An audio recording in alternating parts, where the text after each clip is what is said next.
and welcome to Cooler Than Homework, a Disney Channel original movie podcast. I'm Nicole Sweeney, and my childhood ultimate Christmas present was my Samantha doll. I'm Matthew Gatos, and my ultimate childhood Christmas present was, I had a hard time deciding between two. So it's either my Sega Genesis that I got when I was like 6, Nice. or the Jurassic Park Command compound playset thing that like sometimes I still wish I had, that I got when I was like 4 or 5. My name is Marinés, and my childhood ultimate Christmas present was so I was big into Cabbage Patch dolls, so I got one Christmas like a Cabbage Patch doll, but it came with like a Cabbage Patch horsey who had like a mane and tail that you could also like crimp and curl and do hair stuff with, so I was big into that. And I'm Ceri, and my ultimate childhood Christmas present was this plastic castle, and it had a little like a turret where you could launch a boulder, and like this little gold knight and this little silver knight. And there's this picture of me as a kid under a Christmas tree with like a shit-eating grin, just like so excited to have this little castle. I never dreamed about dollhouses, but I was ready to play knights. I know exactly what castle playset you're talking about. Like, I don't know that if I had it, but I know that like friends of mine had the exact castle I think you're talking about. I just sent a link to the chat so everyone else can see, but I'm pretty sure this was a great toy. Yeah, that was it. The drawbridge went up and down. Very good toy. Great time. I'll include a link to that in the show notes. Oh, wow. This is not at all what I was imagining in my head. It was like, I don't know, bigger. I guess what I was imagining was an actual castle, so my bad. Well, you see, Mari, when we're young, we're much smaller, so the castle probably would seem giant. Correct, yes. I loved things like secret compartments, and now like looking at this, it's all coming back to me. Like there's a little jail you could throw people in. That little panel flipped around and it became another, I don't even know if it was just like a secret chamber or a boulder launching compartment, but I was like, this is so cool. There are so many little things you can do with it. It's not just a stock toy. That was also what was so great about Polly Pocket, is that all of those things had like, you could like flip stuff around. I mean, the Polly was way too small to actually play with. Like that was not the appeal of Polly Pocket. It was like all the shit that was inside of her little heart-shaped house thing. Mm-hmm. Anyway. We should really just talk about toys for an hour. I mean, like, we absolutely could talk about toys for an hour. However, we are actually here to talk about the ultimate Christmas present. And Mari's going to tell us what happened. All right. In the ultimate Christmas present, our family of the movie is the Thompson family. So mom and dad are the like busy sorts of decom parents, you know, like the busy ones. There's a little brother named Joey and our main character who is 13-year-old Allie. It's a few days before Christmas and busy dad has a business trip to go on and busy mom is catering a bunch of parties. Allie is mostly concerned with the fact that her crush is hosting a Christmas party on Christmas Day, which seemed weird, but I don't know if that's a thing that people do. Sure. On the Thursday before Christmas break, Allie is busy daydreaming in class and doodling her crush's name when her teacher rudely interrupts to remind the class that they've got a creative writing essay due the next day, something she assigned a week ago, which Allie has not started. After class, Allie complains to her best friend Sam about how much this sucks, and if only there were a way to get out of writing this essay. Allie suggests that they take a shortcut home through the woods, and they come across a cabin that neither girl has seen before. Allie is very curious, so she decides to go check out who lives there, and she basically dares herself to ding-dong it. She's like, yeah, do you dare me? And her friend is like, no, but she does it anyway. Just as she's about to ding dong ditch, the old man in the cabin throws a little contraption out of the cabin and into the trash. Allie sees that the machine is like cute and robot shaped, so she decides to steal it, reasoning that it was in the trash anyway, so it's fine. Back at the Thompson house, Allie and Sam play with the machine to figure out what it does, and it starts raining inside of her room. They react like children would and not like adults would, which I figured out because I was sitting there just like muttering to myself about water damage and why are they just sitting there Oh my God. like in the rain. The machine can also cause wind and earthquakes and snow, so the girls cotton on to this being a weather machine. Allie has a brilliant idea. Use the weather machine to make it snow in LA so that they get a snow day. Allie puts the machine outside in her flower bed and turns it on. The old man in the cabin discovers that his weather machine is missing, and this is bad news because, surprise, he's Santa Claus. He calls Mrs. Claus to inform her of what's going on in their summer cabin, and she suggests sending 2 elves to help him look for the machine. She wants to send 2 of their high-performing elves, but it just so happens that 2, meets expectation elves were hanging out with Mrs. Claus, pitching some of their inventions to modernize the Santa operation, and they asked to be sent to help Santa, and Mrs. Claus relents. In the background of all of these scenes, we've seen a few clips of a local weatherman named Edwin Hadley, and they're there to, 1, establish that previous to the weather machine, it was sunny and warm in LA, and 2, to establish that Edwin Hadley is performing at below expectations. The weather machine starts working and it's snowing in LA. Edwin gets the breaking news live on TV and refuses to believe it, assuring everyone at home that it is definitely not snowing. Later, his boss calls him into the office to tell him that he's boring and about to lose his job, so he better get out there and get some exciting snow stories about celebrities or something like that. Edwin agrees to do so, but he's really determined to get to the bottom of where the snowstorm is coming from because it just appeared without warning. At the Claus summer cabin, Santa and his 2 elves, Sparky and Crumpet, find a footprint by the trash cans, and Santa, being Santa, recognizes the shoe and the brand of the shoe and knows how many girls in LA wear that shoe size and decides that they'll discount the nice list and just go for the naughty list girls. So we see Santa and Sparky and Crumpet question a few of those naughty girls, but none of them have the weather machine. The snowstorm gets so large that flights are canceled and roads are closed, meaning that Busy Dad can't get home. Allie realizes the consequences of too much snow and turns the weather machine off. Unfortunately, that night, the weather machine decides to turn itself back on and creates a blizzard that makes the consequences of snow even worse. Sam and Allie are trying to figure out a way to stop the weather machine and head into the garage to find a lead box. Sam's reasoning is that it works for Superman, so why not? There, though, they find Santa and his elves. At first, they're kind of sus of this old man, but Santa proves he knows them pretty well, so they become believers. Allie was the next name on the naughty list, so that's why Santa is here. Meanwhile, Edwin has tracked the storm to the Thompson house. He steals a snowmobile from someone in the street to get there, and once there, he knocks on the door and tells Busy Mom that she's won a contest to spend an afternoon with her local meteorologist. She lets him in, and he starts searching the house. While Busy Mom is making coffee, Edwin sneaks upstairs and finds the little brother, which I mentioned up at the top, and never again. He finds the little brother in Allie's room playing with the weather machine. Edwin threatens the little boy with jail for having stolen the weather machine, so Joey gives it to Edwin and runs away. Edwin is very excited to be a weatherman who can control the weather. The Santa crew has to sneak back into the house without Mom seeing them, so Allie sends one of the elves to Ding Dong Ditch. They sneak in and are headed upstairs just as Edwin is coming downstairs with the weather machine. Edwin runs away and climbs out of the second-story window, falling to the ground, but landing in snow, so I guess he's okay. I don't know how snow works, but I guess it's fine to land into. He escapes on his snowmobile, but as he's headed back, the man who he stole the snowmobile from gets in his path and distracts him enough that he crashes into a store with a candy factory.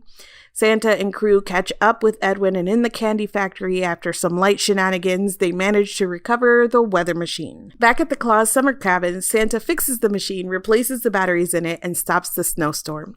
He thanks Allie for her help. She's concerned about the whole naughty list thing, but Santa basically tells her to use her powers of curiosity and adventure for good and not for evil.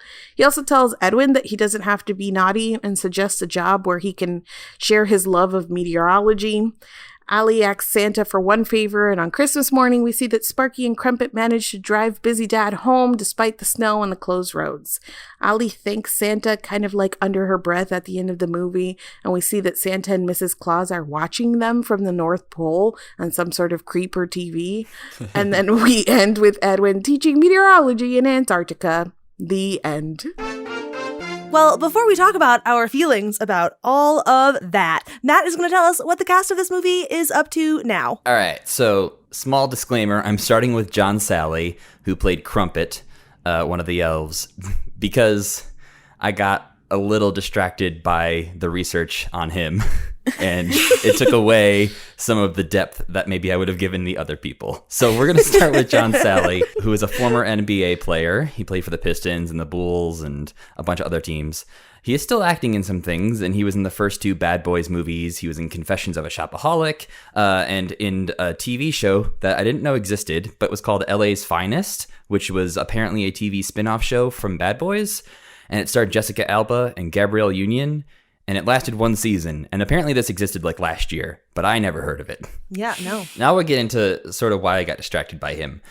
So he is a self-described cannabis entrepreneur, and I found a lot of interviews with him where he's talking about his beliefs in giants and reptilian races, but not believing in the moon landing, but also maybe believing that there's artifacts on the dark side of the moon that we discovered, and maybe the Earth is flat, and maybe we shouldn't be wearing masks. So no, I went down that wormhole for a while, and I realized, I was like, oh, it's getting close to time to record the podcast. I should probably look up some other people. It's the car wreck thing where you can't look away. Yes. Yeah. Horrifying. I wanted to give him the benefit of the doubt or something and try to find a redeeming interview. And I kept just finding worse and worse interviews. I recognized him, his face. I recognized the man. But it wasn't immediately clear to me, from where. And in looking through his Wikipedia page, I'm almost certain it's because he is an NBA player. So many 90s kids, we were obsessed with the Chicago Bulls around that time. So I'm pretty sure that's where I know this man from. Yeah, he was on the Bulls team one of the years they won the championship when they did their when they did their 72-10 season. And so he's very well known for that. And then he's also just on a lot of the ESPN Sports Center talk show things they do now, the Best Damn Sports Show and all those types of things. And also he's out there believing that the Earth is flat. Oh man, that's heartbreaking. Well, in the interview I saw, he didn't say the Earth is flat. He said there might be some validity to the theory. No, we're not. No, no, we're done. He did for sure tell the interviewer, though, that there was a video out there of Buzz Aldrin admitting that they didn't go to the moon, and the interviewer was like, I can't find that. And he's like, well, look it up sometime. And that was his answer to every challenging question the interviewer brought to him, was just I don't know, you look it up. He had no responses other than no, I don't have any answers. You go look it up, and I won't be here anymore, so you can't tell me I'm wrong. I'm having traumatic flashbacks to we had a game night at our old place, and we had invited some friends over, and then a friend of theirs, somebody who wasn't even my fucking friend. I don't even remember this guy's name, but so all in on like flat earther bullshit, and I do not know what possessed me. It was like me and Stefan both like kind of going back and forth. Like I would be like, no, I'm done with this conversation, and then like Stefan would, I feel like we were taking turns being done with the conversation, but because we were done with it and engaged at different times, it just never ended, and it was just the two of us arguing with this man for like an hour, and then our friends who we actually invited over were just like sitting there, like they were like on their computers and shit, like what the fuck. So anyway, I remember this game night because I was not there for that conversation, but I either arrived later that evening or was there like the next day for a different sort of hangout thing,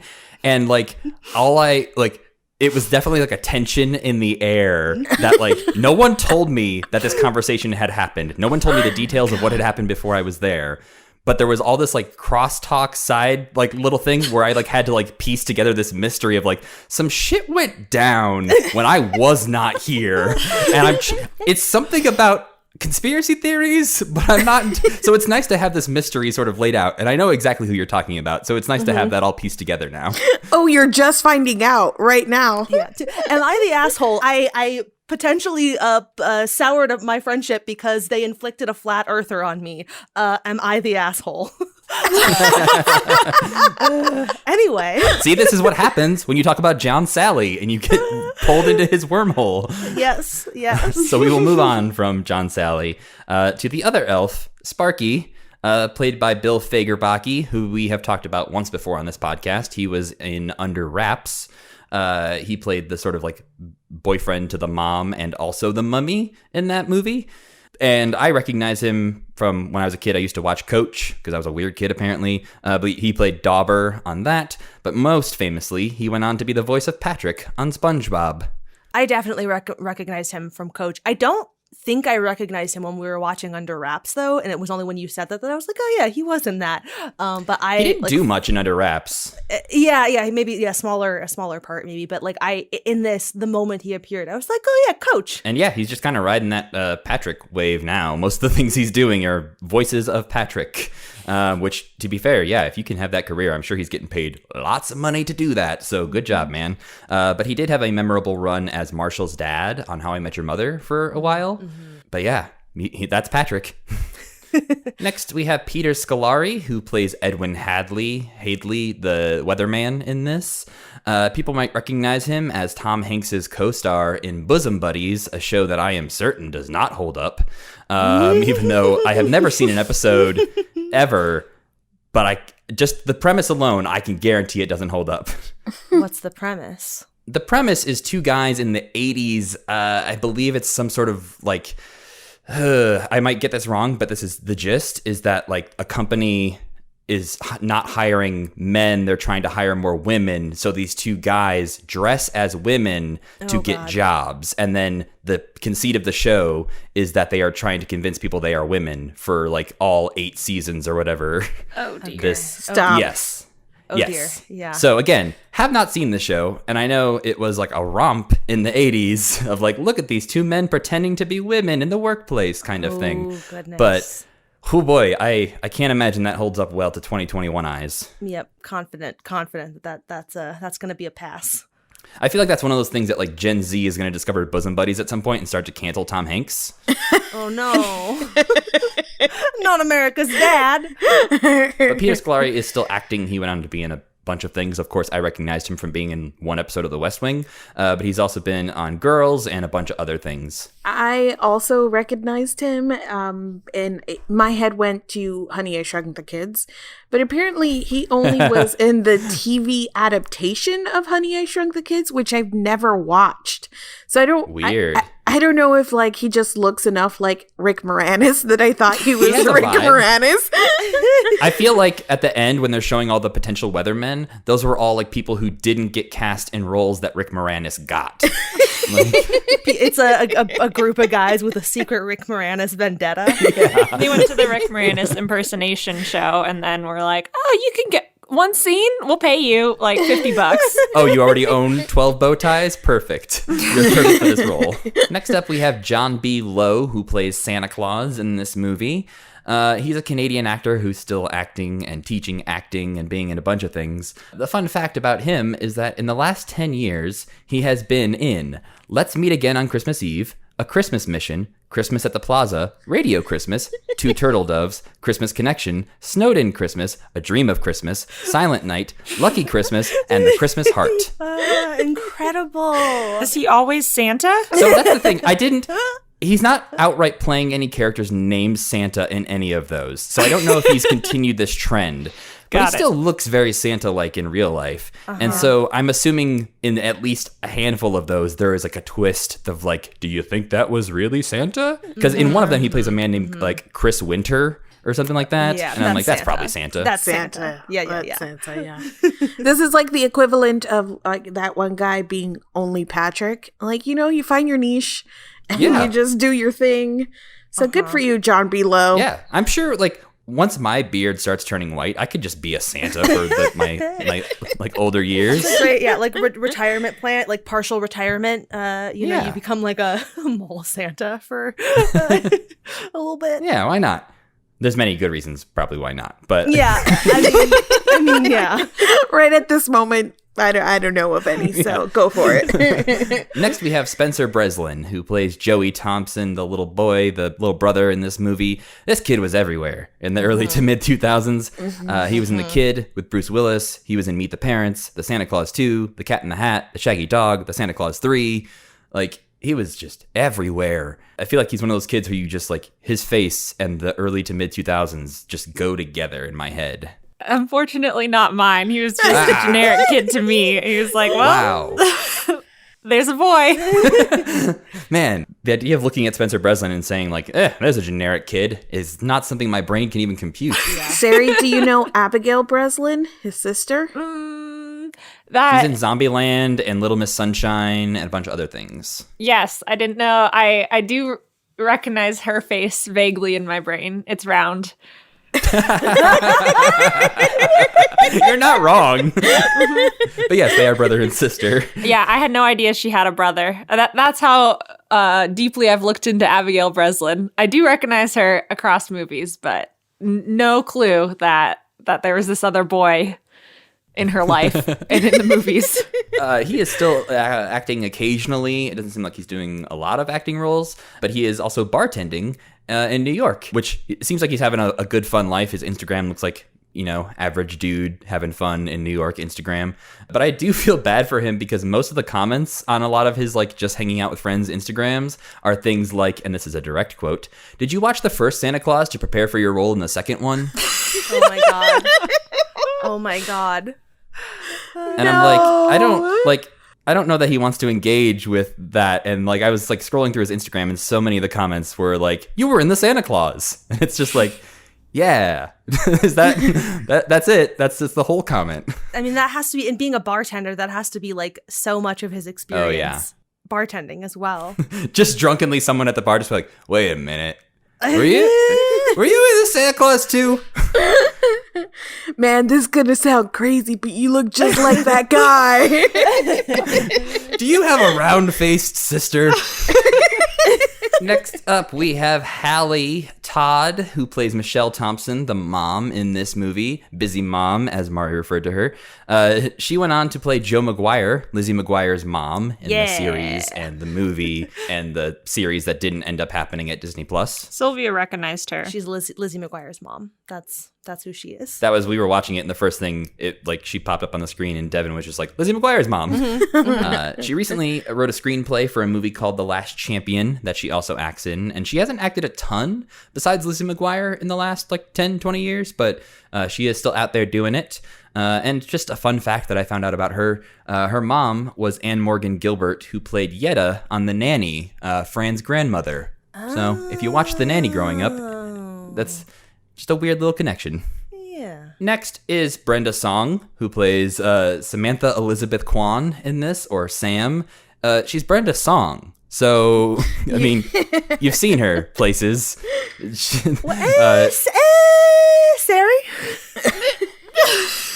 I mean, to be fair, she's quite young in this, so maybe you That's didn't true, recognize yes. her, Like the but beginning I of feel her like you've had to career. have seen her in something else. I'm looking. Okay, I have looked at her Wikipedia now. I'm ready. The Sweet Life, Phil of the Future, The Social Network, New Girl, Scandal. I haven't seen any of those. Oh no. To be fair, most of like where I feel like I know her is Disney Channel. So I'm actually not that surprised. Yeah, she was on lots of Disney Channel shows, and we'll be talking about her again on this podcast in a couple of years. In the early aughts, she was all over the Disney Channel. This, I assume, is like the beginning of her long reign as a go-to Disney Channel actress. Yeah, they watched this and they were like, ooh, she's really good. Let's use her everywhere. And yeah, just aside from her just being Brenda Song and still being great and being in everything, fun fact, she's dating Macaulay Culkin currently. Last but certainly not least is Holly Hirsch, who plays Allie, or Allison Rachel Thompson, full name, in this movie. You may recognize her as the little girl from You've Got Mail. She plays Tom Hanks's character's sister. Yes, I did that right. Yes. She plays the little sister of Tom Hanks in that movie. And she sings Tomorrow in one scene, which is like a more memorable scene in that movie. She's continued acting on and off since The Ultimate Christmas Present in episodes of things like Private Practice, ER, Grey's Anatomy, and every other like early to mid 2000s TV show. Currently, while still acting occasionally, she is living in a yurt in the middle of the woods with her family. She got 2 kids and a husband. They're out in the woods in North Carolina, and owns a donut shop called Whole Donut. And just seems like this won't make a lot of sense to Mari, maybe, but like a very Missoula mom vibe is what I get from her. That description was very Missoula mom already. So, I love that for her. I am excited because if the pandemic ever ends and we leave and we, actually in our wildest dreams do this like tour of decom restaurants and places, like we have a new place, Whole Donuts, we can add to the list. I'm so excited. I feel like the problem is that like I think 2 or 3 of the other ones or something like that were like in the Pacific Northwest, like in the Seattle area, and now this one's in North Carolina. So this tour just got a lot harder. It's fine. Dream a little dream. Yes, exactly. Yeah, I love the ambitiousness of the dream. Yeah, I mean it means traveling, which just sounds ambitious right now, yes. Regardless. Remember airplanes? Wow. No. But yeah, that's the whole cast. That's what they're doing. The ultimate Christmas present. Nostalgia check. Do you remember watching this movie before you had to watch it for this podcast? Nope. I don't remember watching it, but I remember having this feeling of like hating when it was on, like, oh, I don't want to watch that one. So it was when it was this season and this was the decom that they were repeating, like I was not happy. But I have no recollection of ever watching it, so I don't know what those feelings were based on. I have definitely never seen this movie before. Incredible. I also haven't, but none of you have either, so we're on equal playing field this time. I thought that incredible was leading to a revelation that you had seen it before, and I was like, what? The most incredible thing of all. Yeah. No. I think I would have remembered Santa having a vacation house, which is the only thing I missed in my blind guess. The weather machine. The weather machine. Oh, the weather machine. Yes. Yeah. Not just a wish for snow.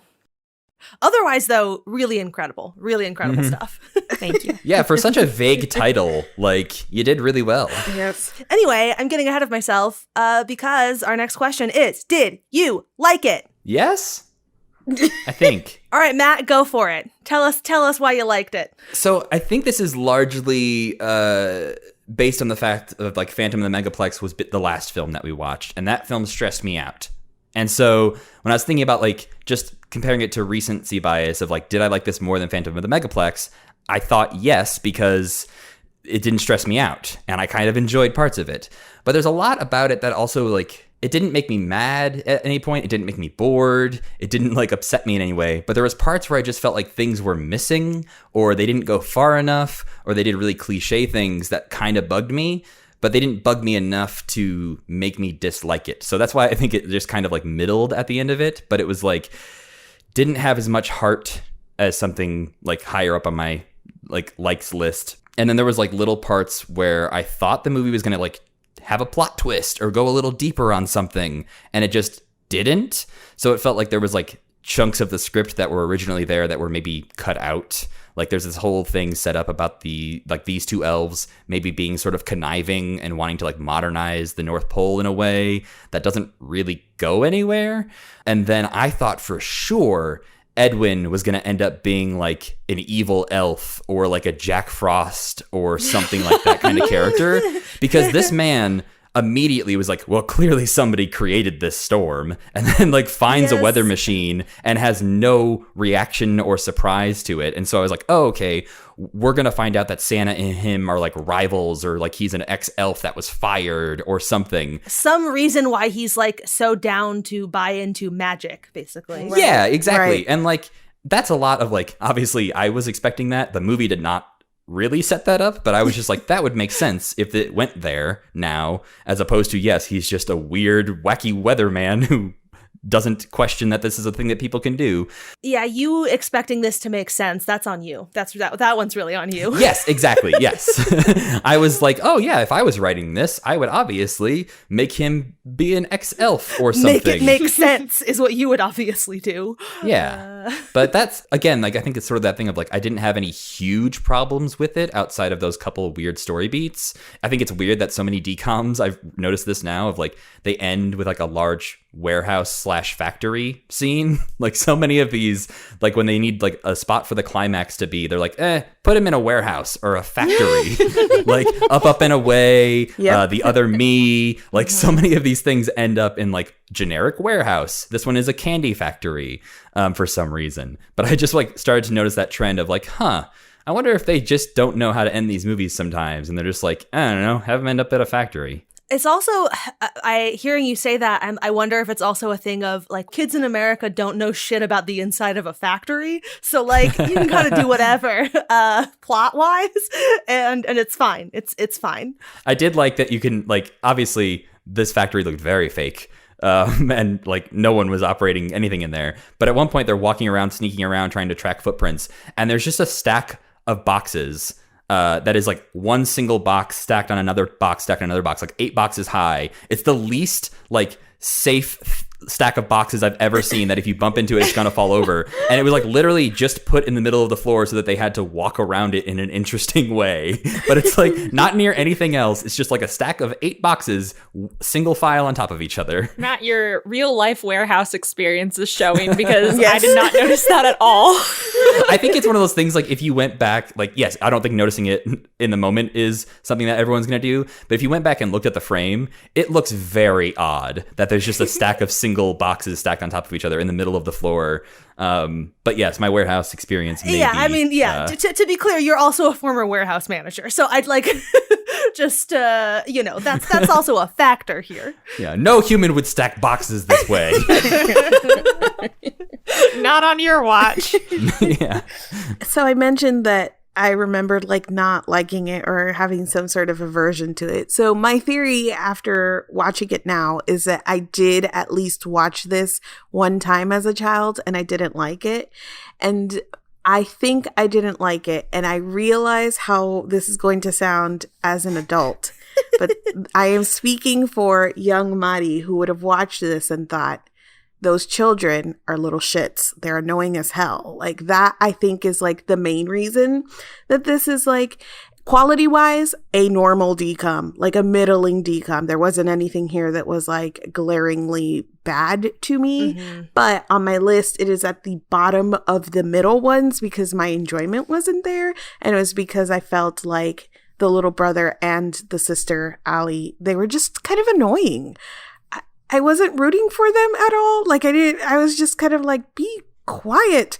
Why are you doing these things? You just stole that weather machine, little girl. I think that that's probably why I didn't like it. And that's why I didn't enjoy it now. I feel the same about the like Ali and the little brother character, where it's like, yeah, they're not really great people. And I feel like Sam carries a lot of the weight. Like Brenda Song's character is always on like the right side of these issues, where she's like, we should not do that. I tried to stop you. Like, what are you doing? Yeah, was erring on the side of actively disliking this movie up until they got to like, okay, she's on the naughty list. I was like, okay, the movie knows that she sucks at least, so that's good. That's like helpful. I appreciated that, but I am in a similar position where like I didn't hate this. This wasn't one that I actively disliked, but I'm going back and forth on whether it's the bottom or second to the bottom of my threshold of active dislike. Horse sense is that's the top of active dislike.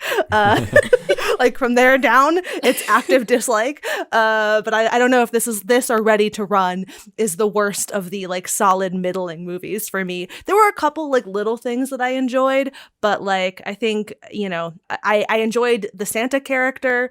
The elves were kind of fun. But every time we kept having to go back to the kids, I didn't care about them. Oh, I did also appreciate, this is like a really a pointless small only me thing. You know, Matt had his warehouse boxes. my one little thing, because this movie is very much about weather in LA, one of the first things that happens when the girls are playing with the weather machine in her room is they like make the whole house shake, and down in the kitchen the mom and her employee are like freaking out, and he like ducks under the table and he makes some comment about like this being like the big one in 94. And meaning the 1994 Northridge earthquake, I lived in Northridge, like a couple miles away from the epicenter of that earthquake. It's like I don't know, one of my like earliest vivid childhood memories is the 1994 Northridge earthquake. So just on like a purely note, that was a great moment for me personally. It's nothing about the movie that's actually good. It's just like a thing that I enjoyed. That was my like nostalgia check moment of like, oh yeah, the Northridge, the natural disaster I lived through. Great. I did like the other little touches of snow in LA, and I guess I've always lived somewhere with snow, so I don't know what it is like, but like not having snow shovels, that made total sense to me, of like these kids with these shovels that are clearly for dirt, just like trying their best to shovel snow around. and like, yes, that would be the case if you lived somewhere that never got snow, and then all of a sudden you're like, I guess, bundling up and trying to survive in it. No one has purchased things to be ready for this. Yeah, I like that detail with their sleds too, because at first they showed them like sledding in the snow, and I was like, wait, what? How are they sledding? And I realized they were doing it on like pool floaties.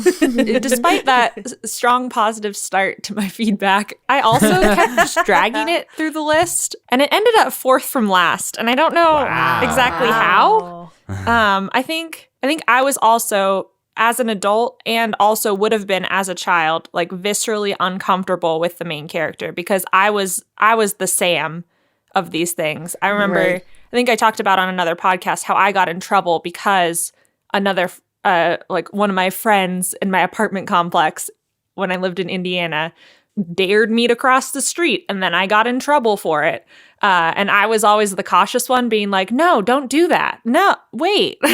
And so this brought back like flashbacks of little me also like trying to not commit crimes and being roped into them, or like having friends who didn't finish their school essays. I was like, well, this doesn't make sense. I don't want to be dared to do this because I'm almost done. I think like the naughtiness of Allie just really tanked this movie for me. And also the science. Sometimes I just like gloss over it. But this time when the weatherman had his beaker, I knew it. I knew that was going to be the thing. Over a Bunsen burner, and took the snow and dropped it in, and it melted, and he was like, snow. It was beyond ridiculous that snow is water. Why do you have this whole setup? I was waiting for that to be a thing where it somehow was generating like fake snow, that he could determine that like if this wasn't actual snow, this was synthetic snow, but magic like that snow never went anywhere. Yeah. And just like they played him up to be this big nerdy meteorologist, and I know people who are like very interested in weather, and it was just like, my dude, you're a caricature of them. And that's why if he was an evil elf the whole time, I think I would have liked it, because then it adds that magical element where I disregard any scientific accuracy. But the fact that he was just supposed to be a weather nerd and was so okay with the weather machine, and that people in Antarctica, like once you get a position at a weather station there, you know basic meteorology. There's no way that you'd be like, ooh, a weatherman has come to teach us about cloud formation. Like, I know cloud formation. So that was also anticlimactic. Just they did the weather people dirty in this movie, and that is unacceptable to me. I also feel like if his whole thing was that he was sort of a boring weatherman because the weather never changes in LA, like, taking him into Antarctica does not necessarily fix that problem for him. I get that, like, giving him a weather school makes his life more interesting, but, like, I thought, like, for sure they were going to send him to, like, a more, like, mixed climate part of the world, and they were just like, nope, you get the opposite now. That is also what I assumed when Santa was telling him, like, we're going to send you somewhere where weather is challenging. And that is true. They did that thing because Antarctica. But in my head, like, I immediately interpreted, oh, he's going to go to a city where, like, the weather varies a lot. And then that did not happen. I think that, like, the best DComs that we've watched so far, they get, like, a good balance of, like, the child storyline and the adult storyline. And while Santa and his elves were the best part of this movie, the adults were, like, not great. And that is, the nerdy weatherman, but also the parents were just, like, busy. And that was, like, their entire thing. So there was no heart to this movie in a lot of ways, which made the whole thing where the kids were, like, naughty and doing bad things, like, even more difficult to withstand. Because, again, why am I rooting for you? Because you didn't write an essay and you just, screwed everybody's life in the city. Like, there was, like, no thing to hold on to.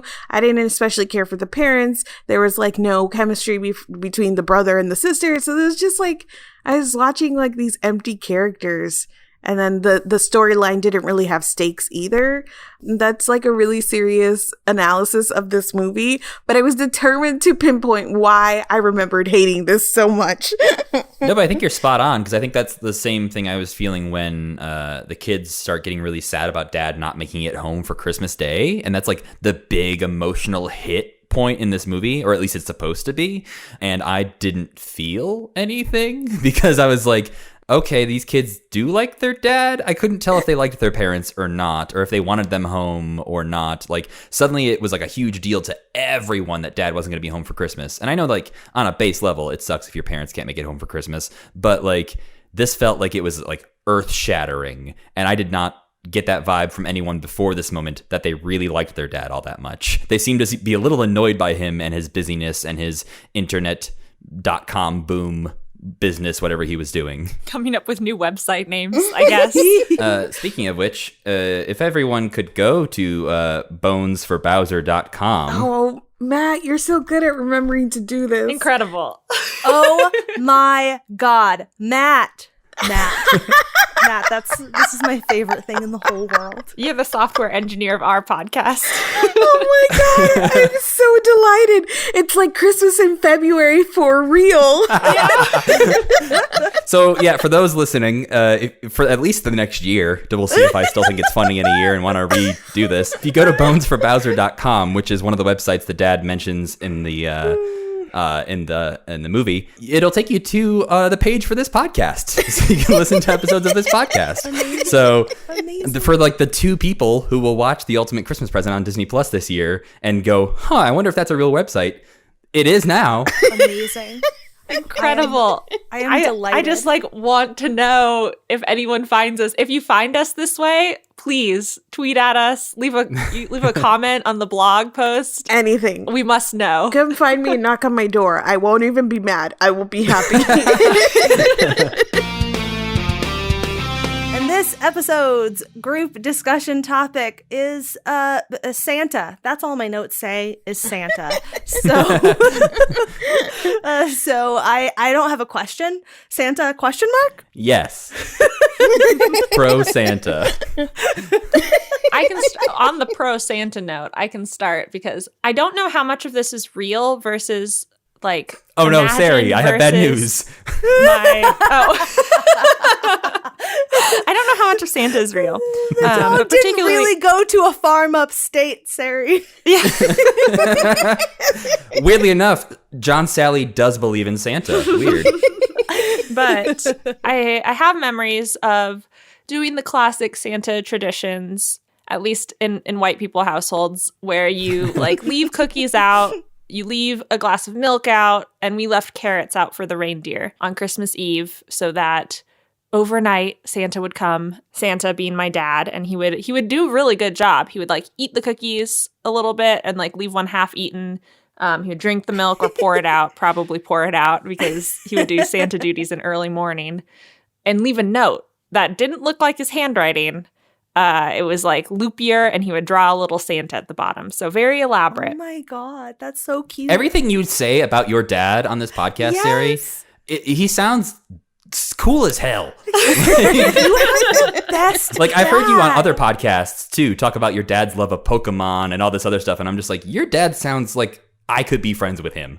Yeah, like, I love my dad, but, like, Ceri, your dad is, you have the best dad. Like, no disrespect to my own dad, but. Incredible. Well, he listens to this podcast, so he'll listen to you all complimenting him and then be like, I'm not that cool. You are Papa Riley. Or he'll be like, I just found my new best friend, Matt. Yeah. So we had these like good Santa traditions, and they were so fun that even after I feel like second or third grade, I was solidly in the camp that like Santa's not real. Santa's your parents. I think my brother, who's 3 years younger than me, also came to that realization maybe around the same time, maybe a little bit later. But my dad had to sit us down and say, you know, Santa's not real, right? Because we would keep up the game of, we've got to leave cookies, we've got to leave reindeer carrots. And he was so worried that he had maintained the ruse so well, and his children were so dumb that we thought Santa was real. But really, me and my brother just didn't want to stop getting Santa presents because we were little gremlins, and we were like, well, that's usually when we get like a GameCube to share. We don't want to pretend that Santa's not real and then stop getting those Santa presents. So after that, heart to heart, we still did it for the fun of it. And I think gradually my dad tapered off on like writing the notes, but we would still leave cookies out because we were like, Dad can eat these for breakfast, and put whatever's left in the cookie jar back where we grabbed them from. But yeah, we believed in Santa so much because we thought the belief in Santa was associated to cool video games. I did the same thing. As far as like keeping up the ruse to get more presents was definitely something that like I played into, but also my mom played into a little bit. Like I started trying to like poke holes in the Santa thing pretty young, and I like remember asking my mom like why Santa and her had the same handwriting and also why they used the same wrapping paper. Like pretty young. And so it became a thing after that like Santa's gifts were not wrapped. So I would go down for Christmas morning and there would be like wrapped gifts under the tree and then a bunch of unwrapped gifts, like just toys sitting under the tree. And those were the ones from Santa. So it was just that thing where even when like I started to not really believe, it was that thing of like, my mom changed the game up to try and like reinforce to be like, no, don't worry. Santa's still real. And I was like, okay, I'll go along with this for a little while longer. And then, yeah, definitely you hit that age where you're like, oh, if I stop believing in Santa and I tell my parents that, they might not get me double gifts anymore. They might just get me like one thing. So I'm going to tell them I believe in Santa until maybe like your dad, they become concerned. It was less, it never got to like that extreme.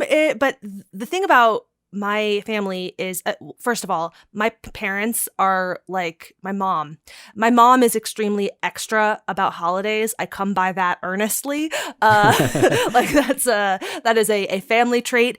My siblings and I are also like pretty spaced out in age. We're all like 4 years apart. So I have my youngest sibling is almost 8 years younger than me. So you have a moral obligation to uphold the ruse like long past when you're over it, just because of that. But also because we still tend to do Christmas pretty big. I mean, like, I don't know, not quite on the same scale, obviously, as when we were kids, but like we live all over the place. You know, none of us, my siblings and I all live in different time zones. So like when we come back together for Christmas, like it's still like a very, very big event. And even as adults, it's like we are like we commit to the bit. And like even now, like my parents will still like they will put some presents as being from mom and dad, and some presents are listed as being from Santa. There's like both things are true. And it's like we joke among ourselves, if you do not believe, you do not receive. Like this is so it's like a whole thing. I mean, you know, now it's more of like a, you know, we're all wink wink nudge nudging because we are all adults, and now there are grandkids in the picture, so like there's, you know, it's a whole other thing in that respect. But like, yes, very much very committed to the bit in perpetuity is sort of the deal in my house. I also, my like big Santa memories are actually surprisingly like lightly tied to this movie because, as I mentioned earlier, I, you know, grew up in LA, but my parents are both from the Midwest. So at Christmas time, we would go to Madison to see my dad's parents and Chicago to see my mom's parents.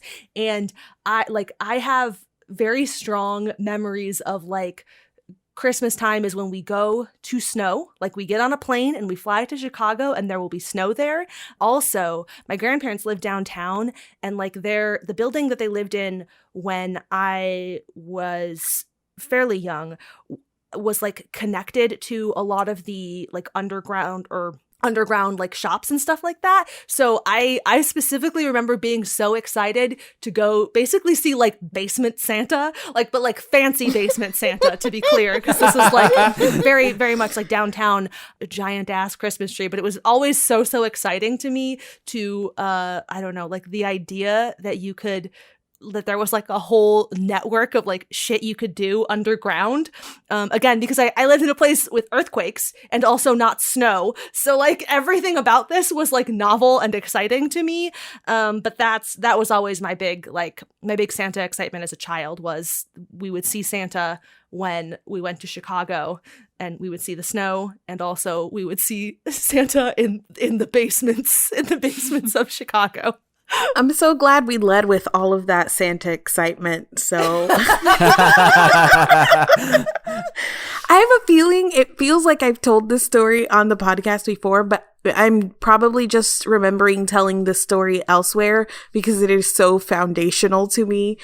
You know, on brand for my stories on this podcast. I grew up in the Jesus home, right? So Christmas was very about Jesus in our home. So we didn't ever grow up believing in Santa. Like our parents very early on told us, Jesus is why we celebrate Christmas. Santa isn't real. Mom and dad work really hard to provide you with these presents. That's where you're getting the presents from.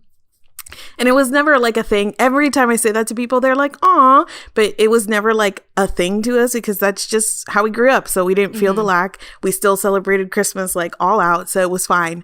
So I remember that when I first went to kindergarten, the first time I ever got in trouble, like put in timeout because I made somebody bawl uncontrollably, was I made my first friend, and I don't even remember what the conversation was, but it's one of my earliest memories. So I remember being in front of the art easel with her, and we were doing like, I don't know, coloring time or painting or something, and I was like, basically like, you want to know a secret? And she's like, yeah. And I told her Santa Claus isn't real. So she starts bawling her eyes out, and I got in trouble. I got a timeout for telling the truth. So very foundational to me. But also we never believed in Santa Claus. And now it is time to discuss the lessons that we learned while watching The Ultimate Christmas Present. I was informed before we started recording that I always go last, so I am going to go first, okay? I'm going first today. The lesson that I learned from The Ultimate Christmas Present. It's not really like a lesson that I learned from this movie, but I'm going to say it anyway. It's not fair. What's not fair? Everything. The lesson that I learned is also not a lesson that I learned from this movie, but it reinforced something that I know deep in my bones, and that is that snow is the worst. Speaking of bones, the lesson I learned from this movie is that people will buy dog bones on the internet. And the lesson that I learned from this movie is that stealing from old men in the woods is bad. And now, to close out this episode, it is time for Ceri to guess the plot of the next movie. Are you ready for it, Ceri? Next time on Cooler Than Homework, we are watching Xenon the Sequel. Okay, I see why you're excited. I have to start by remembering the plot to the first Xenon movie. I was just going to ask if you remember at all what the first Xenon movie was. Vaguely. I don't remember what the grand crisis was, but I do remember that Xenon's crisis was that she was grounded on Earth. And like the slang was all wrong, and then she fell in love with Earth Boy, and then there was the concert at the end. So she made it her way back to the space station. I think something was wrong with the space station. I don't remember anything beyond that, though. It is a hazy circle of plot points in my head. Evil corporate man was gonna like destroy the space station and like murder a bunch of people to save himself some money, basically. That was the other plot. So it was like a mix of real and sci-fi. I feel like returning to Earth again would be boring. So I'm gonna go in the polar opposite direction, for better or for worse. Xenon's a little bit older now. She's still living on the space station. She's still dating Earth Boy, whatever his name was. Or maybe they've broken up. I don't know. They're teenagers. And she sees something outside of the window of the space station. And it becomes like a girl who cried wolf situation where she's like, no, I swear I saw something. And no one believes her, and no one believes her. And then something docks with the spaceship, and it's an alien. And she gets like sort of abducted, but not really. She's just curious about it. And it's like, I would like to go visit your planet. And her friend starts worrying about her. And I'm going to need a tagline because I'm probably very off base. It's not going to help you. The tagline for Xenon the Sequel is, Cetus Lapidus, she's back. Rats. Well, then I'm going to go all in on alien storyline. So it's going to be about like the moral, the heart of the movie is that aliens are just like humans, but like a little weird. So she feels just as out of place on the alien planet as she did on Earth, in that like there are these beings and they look a little bit different from her, and they're like making fun of her for being different. And the lesson there all along is that everyone can just get along if you communicate. I guess the crux of the conflict, though, is that her parents and the space station think that she's been abducted and like trace the alien signals back from the spaceship. Like they leave residue or whatever, fake science. And back to the alien planet, they like send out a mission to go in the classic American way, like kill the aliens and rescue Xenon. And she has to stop them in this conflict and says like, they're really just like us. And they're great. And they've been kind to me, and like saves them. And so then they trust the humans begin to trust the aliens. And then Xenon goes back to the spaceship, and then has like a video transmitter in which she talks with her alien friends. And that's it. The end. Beautiful. Well, you can find out next time on Cooler Than Homework if that is even remotely correct. If you are enjoying this podcast, tell your friends, rate and review it, all that good stuff. We would love to hear all of your thoughts on this episode. There will be a post dedicated to this episode at bonesforbowser.com. At least for a year. I will also include a picture of the old castle that Ceri had and the latest version of our rankings spreadsheet. You can also tell us your thoughts on Twitter at DecomSquad. I am at Sweeney Says. I am at Matthew Gatos. You can find me at My Name is Martinez. And I'm at C.E. Riley. This podcast is a SnarkSquad production edited by me, transcribed by Mari, and our theme music is by Stefan Chin.